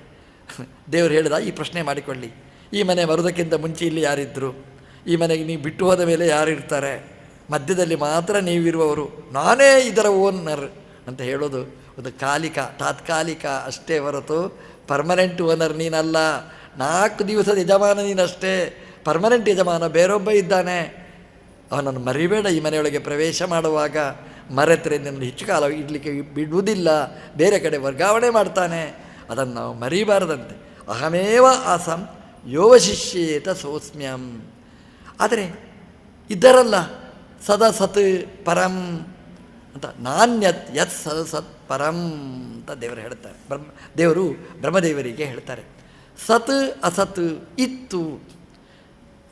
ಸತ್ ಇತ್ತು ಸರಿ, ಅಸತ್ ಅಂದರೆ ಇಲ್ಲದಿದ್ದದ್ದು ಇತ್ತು ಎಂಥದ್ದು? ಯಾರಿಗೂ ಅರ್ಥ ಆಗದಿದ್ದ ಶಬ್ದ. ನಮ್ಮ ಆಚಾರ್ಯರು ಇದನ್ನು ಬಿಡಿಸ್ತಾರೆ. ಸತ್ ಇತ್ತು ಸರಿ, ಅಸತ್ ಇಲ್ಲದಿದ್ದದ್ದು ಇತ್ತು. ಇಲ್ಲದಿದ್ದದ್ದು ಇರುವುದು ಹೇಗಿರಿ? ಅದಕ್ಕೆ ಸತ್ ಅಸತ್ ಎಂಬಂತಹ ಶಬ್ದ ಅದೊಂದು ವಿಶಿಷ್ಟವಾದ ಶಬ್ದ. ಅದು ಏನು ಅಂದರೆ ಮೂರ್ತ ಅಮೂರ್ತವಾದ ಜಗತ್ತು ಅಂತ ಅರ್ಥ. ಮೂರ್ತ ಅಂತಂದರೆ ಎಲ್ಲಿಯಾದರೂ ಹೊಂದಾಣಿಕೆ ಆಗುವುದಕ್ಕೆ ಮೂರ್ತ ಅಂತ ಕರೀತಾರೆ. ಎಲ್ಲಿಯೂ ಹೊಂದಾಣಿಕೆ ಆಗದಿದ್ದದ್ದಕ್ಕೆ ಅಮೂರ್ತ ಅಂತ ಕರೀತಾರೆ. ಮೂರ್ತ ಅಂತಂದರೆ ಅದು ಮಿತವಾದ ಜಾಗದಲ್ಲಿ ಮಿತವಾದ ಕಾಲದಲ್ಲಿ ಇದ್ದರೆ ಅದು ಮೂರ್ತ. ಅಮೂರ್ತ ಅಂದರೆ ಅದಕ್ಕೆ ಮಿತಿ ಇಲ್ಲ, ಅಪರಿಮಿತವಾದದ್ದು, ಅದನ್ನು ಅಮೂರ್ತ ಅಂತ ಕರೀತಾರೆ. ಮೂರ್ತ ಅಂತಂದರೆ ಅದಕ್ಕೆ ಯಾವುದಕ್ಕೆ ಕ್ರಿಯೆ ಇದೆ ಅದನ್ನು ಮೂರ್ತ, ಯಾವುದಕ್ಕೆ ಕ್ರಿಯೆ ಆ್ಯಕ್ಷನ್ ಇಲ್ಲ ಅದನ್ನು ಅಮೂರ್ತ. ಈಗ ಬೇರೆ ಬೇರೆ ರೀತಿಯಲ್ಲಿ ವಿಂಗಡಣೆ ಮಾಡಿದ್ದಾರೆ. ಒಟ್ಟಿಗೆ ಮೂರ್ತ ಅಮೂರ್ತ ಅಂತಂದರೆ 5 ಭೂತಗಳು: ಮಣ್ಣು, ನೀರು, ಬೆಂಕಿ, ಇದು ಮೂರ್ತ. ವಾಯು ಮತ್ತು ಆಕಾಶ, ಇದು ಅಮೂರ್ತ. ಸತ್ ಅಂದರೆ ಪಂಚಭೂತಗಳು. ಈ ಪಂಚಭೂತಗಳು ಅದು ಇತ್ತು ಪ್ರಳಯ ಕಾಲದಲ್ಲಿ. ಆದರೆ ಹೇಳ್ತಾರೆ ದೇವರು, ನಾಣ್ಯತ್ ಯತ್ ಪರಂ ಅಂದರೆ ಪರಂ ಅಂದರೆ ಆಚಾರ್ಯರು ಬರೆಯುವ ಅರ್ಥ ಎಷ್ಟು ಬರೆಯಬೇಕು ಅಷ್ಟು ಬರೀತಾರೆ. ಪರಂ ಅಂದರೆ ಸ್ವತಂತ್ರಂ, ಸ್ವತಂತ್ರವಾದ್ದು ಯಾವುದೂ ಇರಲಿಲ್ಲ, ಎಲ್ಲವೂ ಇತ್ತು. ದೇವರಿಗಿಂತ ಭಿನ್ನವಾದ್ದು ಪ್ರಕೃತಿ ಇತ್ತು, ಕಾಲ ಇತ್ತು, ಆಕಾಶ ಇತ್ತು, ಎಲ್ಲವೂ ಇತ್ತು. ಯಾವುದು ಪರಂ ಅಲ್ಲ. ಪರಂ ಅಂದರೆ ಏನು ಅಂದರೆ ಸ್ವತಂತ್ರ ಅಂತ ಅರ್ಥ ಬರೀತಾರೆ. ಅಲ್ರಿ, ಪರ ಅಂದರೆ ಪರಕೀಯರು, ಇನ್ನೊಬ್ಬರು ಅಂತ ಅರ್ಥ. ನೀವು ಸ್ವತಂತ್ರ ಅಂತ ಹೇಗೆ ಅರ್ಥ ಹೇಳ್ತೀರಿ? ಮತ್ತು ಆಚಾರ್ಯರಿಗೆ ಕೇಳ್ತಾರೆ, ಪರ ಅಂದರೆ ಸ್ವತಂತ್ರ ಅಂತ ನೀವು ಅರ್ಥ ಹೇಳಲಿಕ್ಕೆ ಆಗೋಲ್ಲ. ಇನ್ನೊಂದು ಶಬ್ದ ಇದೆ, ಅನ್ಯತ್ ಅಂತ ಉಂಟು ನೋಡಿ. ಅಹಮೇವ ಸಮಗ್ರೇ ಚ ನಾನ್ಯತ್ ಯತ್ ಸದಸತ್ ಪರಂ. ಅನ್ಯತ್ ಅಂತ ಉಂಟು, ಅದಕ್ಕೆ ಏನು ಮಾಡ್ತೀರಿ ನೀವು? ಪರ ಅಂದರೆ ಅನ್ಯತ್ ಹೇಳಿದರೆ, ಅನ್ಯತ್ ಅಂದರೆ ಪರ, ಅನ್ಯತ್ ಅಂದರೆ ಪರ, ಪರ ಅಂದರೆ ಅನ್ಯತ್, ಅಷ್ಟೇ ಹೇಳಬೇಕು ನೀವು. ಹಾಗಾಗಿ 2 ಶಬ್ದ ಇದೆ ಅಲ್ಲಿ. ಅನ್ಯತ್ ಅಂದರೆ ಬೇರೆ, ದೇವರಿಗಿಂತ ಬೇರೆಯಾದ ಸತುಗಳು, ಅದು ಪರಂನ. ಪರ ಅಂದರೆ ಸ್ವತಂತ್ರವಾಗಿ ಅದು ಇರಲಿಲ್ಲ. ಈಗ ಮೊದಲನೇ ಮಂಗಲ ಶ್ಲೋಕದಲ್ಲಿ ಒಂದು ಶಬ್ದ ಇದೆ, ಸತ್ಯಂ ಪರಂ ಧೀಮಹಿ. ಅದಕ್ಕೆ ಆಚಾರ್ಯರು ಇಲ್ಲಿ ವ್ಯಾಖ್ಯಾನ ಬರೀತಾರೆ, ಪರಂ ಅಂದರೆ ಸ್ವತಂತ್ರಂ. ಇಲ್ಲಿ ಧೀಮಹಿ ಯಾವುದನ್ನು ಚಿಂತನೆ ಮಾಡಬೇಕು ಅಂದರೆ ಸ್ವತಂತ್ರವಾದ್ದನ್ನು ಚಿಂತನೆ ಮಾಡಿ, ಈ ಪರತಂತ್ರಗಳನ್ನೆಲ್ಲ ಚಿಂತನೆ ಮಾಡಲಿಕ್ಕೆ ಹೋಗಬೇಡಿ ಅಂತ ಇದನ್ನು ಇಲ್ಲಿ ಅದನ್ನು ಆಚಾರ್ಯ ವಿವರಣೆ ಕೊಡ್ತಾರೆ. ಬ್ರಹ್ಮದೇವರು ಹೇಳುವಾಗ ಪ್ರಳಯ ಕಾಲದಲ್ಲಿ ನಾನಿದ್ದೆ, ಸಹಸತ್ತು ಇರಲಿಲ್ಲ ಅಂದರೆ ಸ್ವತಂತ್ರವಾಗಿ ಇರಲಿಲ್ಲ, ನನ್ನ ಅಧೀನವಾಗಿತ್ತು. ಅಲ್ಲಿ ಕಾಲ, ಆಕಾಶ ಇದೆಲ್ಲ ಇತ್ತು. ಅದೆಲ್ಲ ಇತ್ತು. ಹೇಗಿತ್ತು ಅಂದರೆ ಭಗವಂತನ ಅಧೀನವಾಗಿತ್ತು. ಈ ತಲೆಯಲ್ಲಿ ಅರ್ಥ ಮಾಡಿಕೊಳ್ಳೋದು ತುಂಬ ಕಷ್ಟದ ಪ್ರಮೇಯ ಇದು. ಯಾಕೆಂತಂದರೆ ಕಾಲ ಭಗವಂತನ ಅಧೀನ, ಅದು ಹೇಗೆ? ಇದು ಅರ್ಥ ಆಗದಿದ್ದ ಸಂಗತಿ. ಯಾಕಂದರೆ ಕಾಲ ಅದು ಆಗ್ತಾ ಹೋಗ್ತದೆ, ಯಾರನ್ನು ಕಾಯುವುದಿಲ್ಲ. ಅದು 1 ಗಂಟೆ ಆಯಿತು, 2 ಗಂಟೆ ಆಯಿತು, ನೋಡ್ತೀವಿ ಮಲಗಿರ್ತೇವೆ, ಅಯ್ಯೋ ಬೆಳಗಾಗಿರ್ತದೆ, ಅಯ್ಯೋ ಇಷ್ಟು ಆಯಿತು ಅದು. ಆದರೆ ಆ ಕಾಲ ಯಾರನ್ನೂ ಕಾಯುವುದಿಲ್ಲ. ಅದು ಕಾಲವನ್ನು ನಾವು ಕಾಯಬೇಕು ಹೊರತು ಕಾಲವನ್ನು ಯಾರು ಕಾಯುವುದು? ಬ್ರಹ್ಮದೇವರು ಹೇಳ್ತಾನೆ, ಅಸತ್ ನನ್ನ ಅಧೀನ, ಅದು ಸ್ವತಂತ್ರ ಅಲ್ಲ ಅಂತ. ಅಂದರೆ ಕಾಲ ಸ್ವತಂತ್ರ ಅಲ್ಲ ಅಂದರೆ ಅದು ಹೇಗೆ ರೀ ಸಾಧ್ಯ? ದೇವರನ್ನು ಬಿಟ್ಟು ಕಾಲ ಉಂಟಲ್ಲ, ಕಾಲ ನಡೀತಲೇ ಇದೆ ಅಲ್ವಾ, ಸ್ವತಂತ್ರ ಅಲ್ಲ. ಮಹಾಭಾರತದಲ್ಲಿ ನಮ್ಮ ದೇವರು ಒಂದು ಯಾಗ ಮಾಡಿದ ಪ್ರಸಂಗವನ್ನು ನಿರೂಪಣೆ ಮಾಡ್ತಾರೆ. ದೇವರು ಯಾಗಕ್ಕೆ ಅಂತ ಕೂಡ್ತಾನೆ. ಅದು 12 ವರ್ಷದ ಯಾಗ.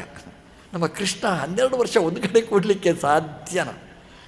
ದಿನಕ್ಕೆ ಓಡಾಡುವ ದೇವರು, ಅವನು ನಲಿದಾಡುವ ದೇವರು 12 ವರ್ಷ ಒಂದು ಕಡೆ ಕೂಡುವುದು ಹೇಗೆ ಕೂಡ್ತಾನೆ? 12 ವರ್ಷ ದೇವರು ಏನು ಮಾಡಿದ ಅಂತಂದರೆ ಎಲ್ರಿಗೂ ಆಶ್ಚರ್ಯ. ನಮ್ಮ ಕೃಷ್ಣ 12 ವರ್ಷ ಯಜ್ಞದೀಕ್ಷಿತನಾಗಿ ಕೂಡ್ತಾನೆ. ನೋಡಿದರು, ಒಂದೇ ವರ್ಷದಲ್ಲಿ 12 ವರ್ಷ ಆಗಿ ಬಿಡ್ತೀರಿ? ದೇವ್ರ ಹತ್ರ ಕೇಳಿದ್ರು, ಹೇಗೆ? ನೋಡಿ ನೀವು ಆಕಾಶ ನೋಡಿದ್ದು ಏನು ಅಂದರೆ ಒಂದು ದಿನದಲ್ಲೇ 12 ವರ್ಷ ಆಗಿ ಹೋಯಿತು ಅಂತ. ಅದು ಹೇಗಿರಿ? ಅದು ಭಗವಂತನ ಕಾಲ ಭಗವಂತನ ಅಧೀನ. ಅದು ಹೇಗೆ ಭಗವಂತನ ಅಧೀನ ಆಯಿತು? ಒಂದು ವರ್ಷ ಅಂದರೆ ಏನು? ಬೃಹಸ್ಪತ್ಯಮಾನ. ಬೃಹಸ್ಪತ್ಯಾಚಾರ್ಯರು ಒಂದು ರಾಶಿಯಿಂದ ಒಂದು ರಾಶಿಗೆ ಹೋಗಬೇಕಾದ್ರೆ 1 ವರ್ಷ ಬೇಕು. ಬೃಹಸ್ಪತ್ಯಾಚಾರ್ಯರಿಗೆ ಫೋನ್ ಮಾಡಿದ, ಬೃಹಸ್ಪತ್ಯಾಚಾರ್ಯ ಹೊರಡಿ ಅಂತ ಹೊರಟರು. ಒಂದು ರಾಶಿಯಿಂದ ಒಂದು ರಾಶಿಗೆ ಹೊರಟರು. 1 ವರ್ಷ ಆಯಿತು. ವೃಷಭದಿಂದ ಮಿಥುನಕ್ಕೆ ಬಂದರು, ಇನ್ನೊಂದು ವರ್ಷ ಆಯಿತು. ಕರ್ಕಾಟಕ, ಸಿಂಹ, ಕನ್ಯಾ, ಕುಂಭ, ಮೀನ. ದೇವರು ನೋಡ್ತಾ ಇರುವಾಗಲೇ 12 ರಾಶಿಗೆ ದಡ ಅಂತ ಓಡಿಕೊಂಡು ಬಂದರು. 12 ವರ್ಷ ಆಯಿತು. ನೋಡಿ, ಕಾಲವನ್ನು ಹೇಗೆ ನಿಯಮನೆ ಮಾಡಬೇಕು? ಭಗವಂತನ ಅಧೀನ ಅದು ಕಾಲ. ಕಾಲವನ್ನು ನಿಯಮನೆ ಮಾಡ್ತಾನೆ ದೇವರು. ರಾಶಿ ಚಕ್ರವನ್ನೇ ತಿರುಗಿಸುವ ಸ್ಟೇರಿಂಗ್ ಭಗವಂತನ ಹತ್ರ ಇದೆ. ಸೈಂಧವನ ವಧೆ ಪರ್ವದಲ್ಲಿ ಸೂರ್ಯನೇ ಅಸ್ತಮಯನಾಗಿ ಬಿಟ್ಟ. ಇದು ಭಗವಂತನ ಸಾಮರ್ಥ್ಯ ಇತ್ತು. ಅವರು ಅಯ್ಯೋ ಸಾಯಂಕಾಲ ಆಯಿತು ಅಂತ ಅರ್ಜುನನ ಶವ ನೋಡಬೇಕು ಅಂತ ಬರ್ತಾನೆ. ಕೃಷ್ಣ ಹೇಳ್ತಾನೆ, ಬಿಡು ಅಸ್ತ್ರ ಪ್ರಯೋಗ ಮಾಡು ಪಾಶುಪತಾಸ್ತ್ರ ಅಂತ. ದೇವರ ಕಾಲ ಅದು ಭಗವಂತನ ಅಧೀನ. ಕಾಲಾಧೀನ ಭಗವಂತ ಅಲ್ಲ, ಕಾಲ ನಿಯಾಮಕ, ಕಾಲಾಂತರ್ಗತ, ಕಾಲ ಪ್ರವರ್ತಕ. ಅದು ಏನೋ ಅದು ಜ್ಞಾನಿಗಳಿಗೆ ಗೋಚರ ಆಯಿತು. ನಮಗೆಲ್ಲ ಅರ್ಥ ಆಗದಿದ್ದ ಭಾಷೆ ಅದು. ಕಾಲ ಭಗವಂತನ ಅಧೀನ. ಆಕಾಶ ಭಗವಂತನ ಅಧೀನ. ಯನ್ನಿಯಮ ದದಹ ನಭೋ ದದಾತಿ ಶ್ವಸತಾಂ. ಪುರಾಣಗಳು ಹೇಳ್ತವೆ, ಆಕಾಶ ಜಾಗ ಕೊಡ್ತದೆ ಅಂತೆ. ದೇವರು ಹೇಳಿದ ಜಾಗ ಕೊಡವನಿಗೆ ಅಂತ. ಆಯಿತು ಅಂತ ಹೇಳುತ್ತದೆ ಆಕಾಶ. ಆಕಾಶ ಅಂದರೆ ಜಾಗ, ಅವಕಾಶ ಪ್ರದತ್ವ. ಭಗವಂತನ ಅಧೀನವಾಗಿ ಆಕಾಶಗಳು ಜಾಗ ಕೊಡ್ತವೆ ಅಂತೆ. ಹೀಗೆ ಅಮೂರ್ತ ಪದಾರ್ಥ, ಮೂರ್ತ ಪದಾರ್ಥ ಅದೆಲ್ಲವೂ ಕೂಡ ಭಗವಂತನ ಅಧೀನ. ನೀರು ಬೇಕು ಅಂತಂದರೆ ನೀರು ಸೃಷ್ಟಿ ಮಾಡ್ತಾನೆ. ಜಾಗ, ಮಣ್ಣು ಬೇಕು ಅಂದರೆ ಪೃಥ್ವಿ ನಿರ್ಮಾಣ ಮಾಡ್ತಾನೆ. ಬೆಂಕಿ ಬೇಕು ಅಂದರೆ ಬೆಂಕಿಯನ್ನು ತಯಾರು ಮಾಡ್ತಾನೆ ಭಗವಂತ. ಮಣ್ಣು, ನೀರು, ಬೆಂಕಿ, ಗಾಳಿ, ಆಕಾಶ ಇದೆಲ್ಲ ಭಗವಂತನ ಅಧೀನ. ಹಾಗಾಗಿ ಮೂರ್ತಾಮೂರ್ತ ಪ್ರಪಂಚ ಯಾವುದೂ ಸ್ವತಂತ್ರ ಅಲ್ಲ, ಅದು ಭಗವಂತನ ಅಧೀನ. ಪಶ್ಚಾತ್ ಅಹಂ ತ್ವಮೇತಚ್ಛ. ಸೃಷ್ಟಿಕಾಲ ಬಂತು. ಬ್ರಹ್ಮ, ನಾನೂ ಬಂದಿದ್ದೇನೆ, ನೀನೂ ಇರ್ತಿ. ಏತಚ್ಛ, ಈ ಸದಸತ್ತುಗಳೂ ಇವೆ. ಹೇಗಿದೆ? ನಪರಂ, ಸ್ವತಂತ್ರವಾಗಿ ಇಲ್ಲ. ಈ ಸೃಷ್ಟಿಕಾಲದಲ್ಲಿಯೂ ನಮಗೆ ಸ್ವತಂತ್ರತ್ವ ಭ್ರಮೆ ಇರ್ತದೆ. ನೋಡಿ, ನಾನು ಮಾಡಿದೆ, ನಾನು ಹೋಗಿ ಗಂಗೆಯಲ್ಲಿ ಸ್ನಾನ ಮಾಡಿ ಬಂದೆ ಅಂತ ನಾವು ಹೇಳ್ತೇವೆ. ಹೇಳಿ ಬರುವುದಿಲ್ಲ, ಅಯ್ಯೋ ಕಾಲು ನೋವ್ರಿ ಅಂತ ಹೇಳ್ತೇವೆ. ದೇವರು ಹೇಳಿದೆ, ನೀನು ಮಾಡಿದ್ದ ಸ್ನಾನ? ಕರ್ಕೊಂಡು ಹೋದ್ದು ನಾನು ನಿನಗೆ ಬಿಟ್ಟು ನಾನು ಅಂತ ಬಿಟ್ಟರೆ ಭಗವಂತ ಚೆನ್ನಾಗಿ ನಮ್ಮನ್ನು ಕರ್ಕೊಂಡು ಬರ್ತಾನೆ. ಅದರಿಂದ ತ್ವಂ ಏತಚ್ಚ, ಎಲ್ಲ ಪರಾಧೀನಮೇವ, ಸ್ವತಂತ್ರ ಅಲ್ಲ, ನಾನು ಮಾತ್ರ ಸ್ವತಂತ್ರ. ಯೋವ ಶಿಷ್ಯೇತ ಸೋಸ್ಮ್ಯಹಂ. ಸೃಷ್ಟಿಯ ಆದಿಯಲ್ಲಿ ನಾನಿದ್ದವ ಸ್ವತಂತ್ರವಾಗಿ, ಸೃಷ್ಟಿಯ ನಾಶಾದ ಮೇಲೆ ನಾನಿರುವವ, ಮಧ್ಯದಲ್ಲಿ ಮಾತ್ರ ನೀನು ಬಂದದ್ದಷ್ಟೇ. ಹಾಗಾಗಿ ನೀನು ಅಸ್ವತಂತ್ರ, ನೀನು ಪರತಂತ್ರ, ನನ್ನ ಅಧೀನ ಅಂತ ಬ್ರಹ್ಮದೇವರು ಭಗವಂತ ಈ ಮೊದಲನೇ ಶ್ಲೋಕದಲ್ಲಿ ಹೇಳ್ತಾನೆ. ಇದು ಮುಖ್ಯವಾದ ಪಾಠ. ಭಗವಂತನ ಅತಿ ಮರ್ತು ಹೋಗುವ ಸಂದರ್ಭ ಯಾವಾಗ ನೆನಪಾಗುತ್ತೆ ಅಂದರೆ ಪ್ರಾಬ್ಲಮ್ ಬಂದಾಗ, ದೇವರೇ ಎಲ್ಲ ನೀನೇ ಮಾಡು, ನೀನು ಹಿಂಗೆ ಮಾಡಿದ್ಯಾ ಅಂತ ಕೇಳ್ತೇವೆ. ಏನಾದರೂ ಒಂದು ಅಧಿಕಾರ, ಏನಾದರೂ ಸಂಪತ್ತು ಬಂತಂದರೆ ನೋಡಿ ಎಷ್ಟು ಬಂತು, ನಾನು ಹೇಗೆ ಮಾಡಿದೆ ಮರ್ತೇ ಹೋಗ್ತದೆ ಭಗವಂತನ ಸ್ವಾತಂತ್ರ್ಯ. ಎಲ್ಲಿಯಾದರೂ ರಿಸಲ್ಟ್ ಸರಿ ಬರಲಿಲ್ಲ ಅಂದರೆ ದೇವರ ಮಾರ್ಕ್ ತೆಗೆದು ಇಷ್ಟು ಪೂಜೆ ಮಾಡಿದ್ದು ಎಲ್ಲ ವೇಸ್ಟ್ ಅಂತ ಹೇಳ್ತೇವೆ. ಚೆನ್ನಾಗಿ ಬಂದರೆ ನೋಡಿದ್ರ ನಾನು ಈ ಪ್ರಯತ್ನ ಪಟ್ಟು ಎಷ್ಟು ನಾನು ಸಂಪಾದನೆ ಮಾಡಿದೆ ಅಂತ ಹೇಳ್ತೇವೆ. ಸ್ವಾತಂತ್ರ್ಯ ಭ್ರಮೆ ದೊಡ್ಡ ಮಾರಕವಾದಂಥದ್ದು. ಅದನ್ನು ಮೊದಲು ಇಡೀ ಭಾಗವತ ಹೇಳುವಂಥ ಪ್ರಮೇಯ, ಮುಖ್ಯವಾದ ಪ್ರಮೇಯ. ನೀವು ಯಾವುದೇ ಕತೆ ತೆಗೆದು ನೋಡಿ, ಅಲ್ಲಿ ಭಗವಂತನ ಸ್ವಾತಂತ್ರ್ಯ ಎದ್ದು ಕಾಣುವಂಥದ್ದು. ನಾವು ಮುಖ್ಯವಾಗಿ ಇದನ್ನು ಉಪಾಸನೆ ಮಾಡಬೇಕಾದ್ದು. ನಮ್ಮ ಗುರುಗಳು ಹೇಳ್ತಿದ್ರು, ನಮ್ಮ ಉಪಾಸನೆಯಲ್ಲೆಲ್ಲ ಇದನ್ನು ಸೇರಿಸಬೇಕು. ಕೃಷ್ಣಾಯ ನಮಃ ಅಷ್ಟೇ ಅಲ್ಲ, ಆ ಕೃಷ್ಣ ಅಂತ ಹೇಳುವಾಗ ಸ್ವಾಮಿ ಶ್ರೀಕೃಷ್ಣಾಯ ನಮಃ, ಆ ಕೃಷ್ಣದಲ್ಲಿ ಸ್ವಾಮಿತ್ವವನ್ನು ಚಿಂತನೆ ಮಾಡಬೇಕಂತ. ರಾಮಾಯ ನಮಃ ಅಂತ ಹೇಳುವಾಗ ಸ್ವಾಮಿ ರಾಮಾಯ ನಮಃ ಹೇಳಬೇಕು ಅಂತಲ್ಲ, ಮನಸ್ಸು ಹೇಳಬೇಕಲ್ಲಿ. ರಾಮ ಅಂತ ಜಪ ಮಾಡುವಾಗ ಆ ರಾಮದೇವರಲ್ಲಿ ಸ್ವಾಮಿತ್ವವನ್ನು ಅನುಸಂಧಾನ ಮಾಡಬೇಕು. ಸ್ವಾತಂತ್ರ್ಯ ಇಡೀ ಭಾಗವತ ಹೇಳುವ 12 ಸ್ಕಂದಗಳ ಸಾರ ಇದರಲ್ಲಿ ತುಂಬಿಕೊಂಡಿರತಕ್ಕಂಥದ್ದು.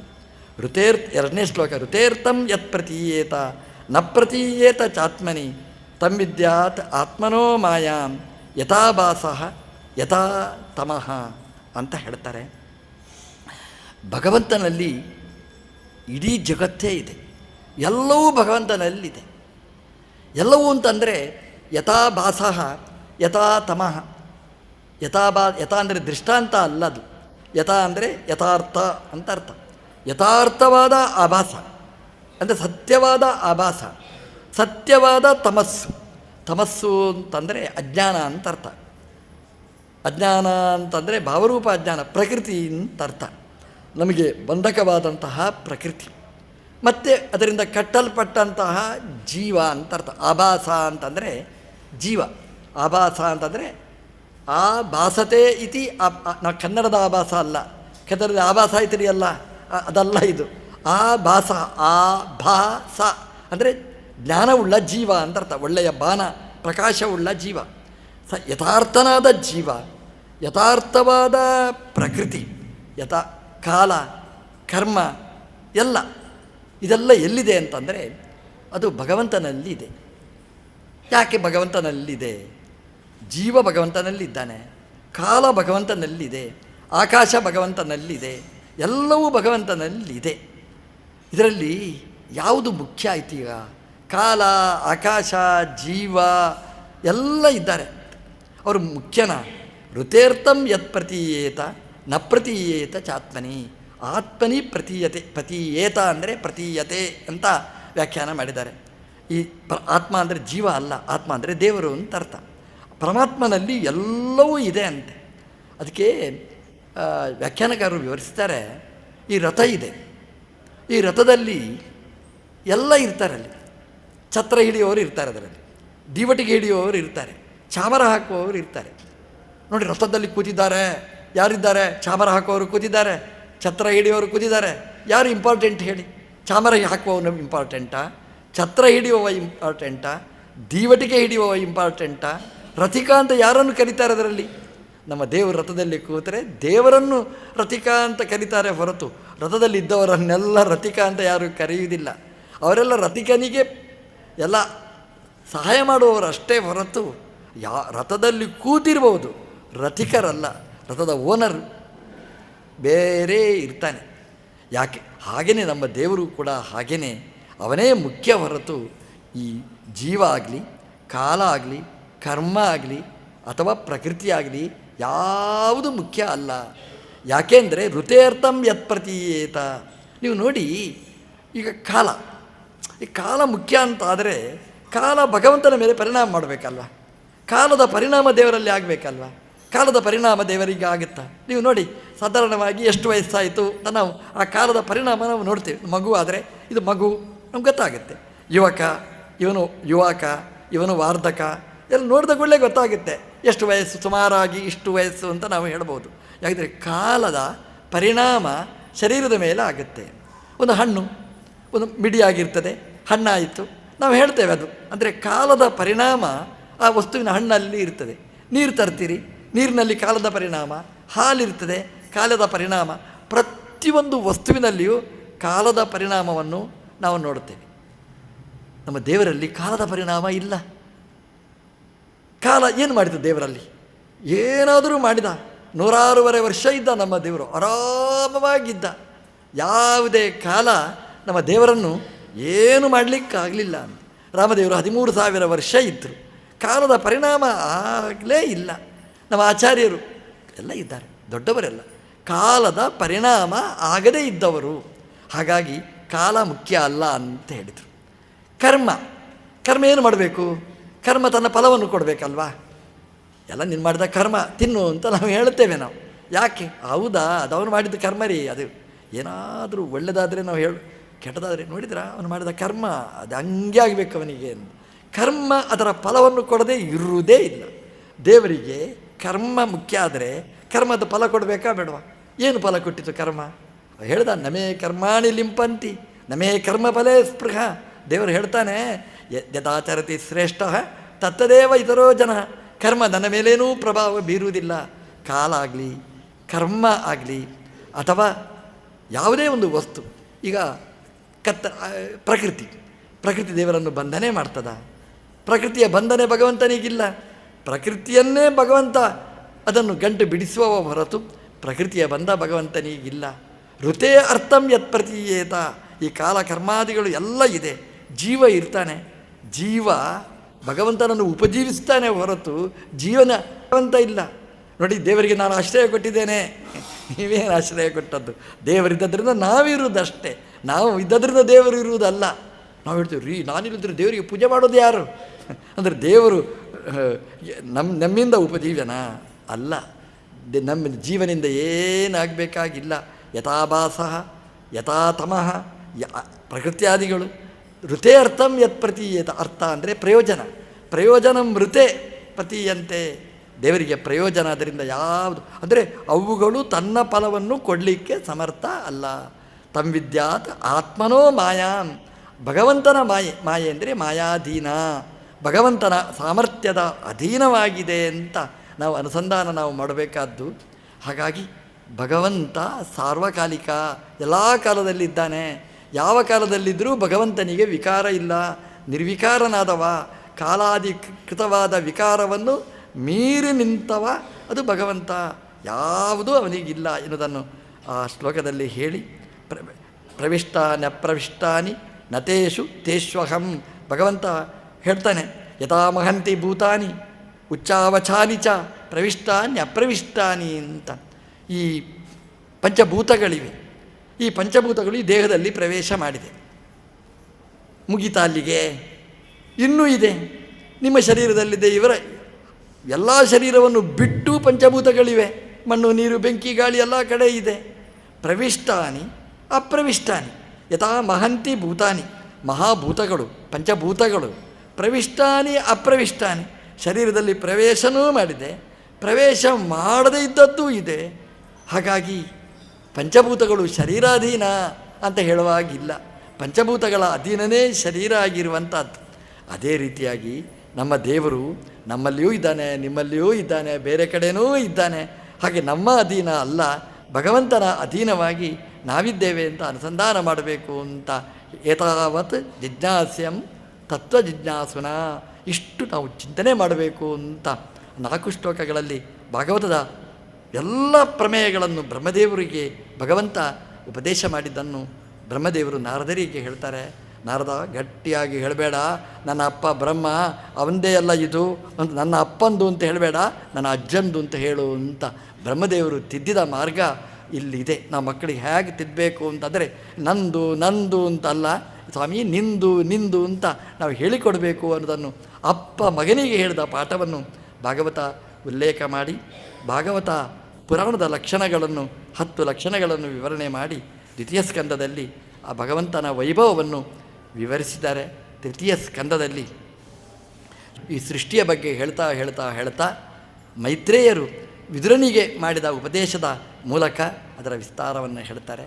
ಮತ್ತೆ ನಾಳೆ ಸೇರಿದಾಗ ನೋಡೋಣ ಅಂತ ಹೇಳ್ತಾ ಪ್ರವಚನವನ್ನು ಕೃಷ್ಣಾರ್ಪಣ.